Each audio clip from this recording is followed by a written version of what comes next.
که اگه بگم یه بار بازیکنای حریف و یه بازیکن جوون خواهش کردن که دیگه دریبل نزنه و حتی تهدیدش کردن. میدونم خیلیاتون الان به مسی فکر میکنید، اما این داستان در واقع درباره رونالدوی جوونه.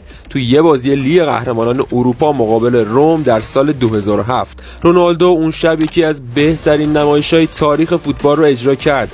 2 گل فوق‌العاده زد و یه پاس گل داد تو برد 7-1 منچستر یونایتد مقابل روم. اما هرچی بازی جلوتر میرفت رونالدو میگه بازیکنای روم شروع کردن به التماس که دیگه دریبل نزنه، چون همون جوری هم حسابی باخته بودن. اما رونالدو نمیتونست متوقف بشه، بعدش حتی تهدیدش کردن که اگه ادامه بده پاشو میشکنن. رونالدو فقط وقتی دریبل زدن رو متوقف کرد که مربی سرش داد زد و گفت بس کن، چون میترسید بازیکنای روم بخوان آسیبش بزنن. توی اون بازی رونالدو 20 دریبل موفق داشت، رکوردی که هیچ کس دیگه توی یه بازی لیگ قهرمانان اروپا بهش نرسیده. رونالدوی جوون بدون شک یکی از بهترین دریبل زن‌های تاریخ فوتبال بود. اگه موافقی دکمه فالو رو بزن.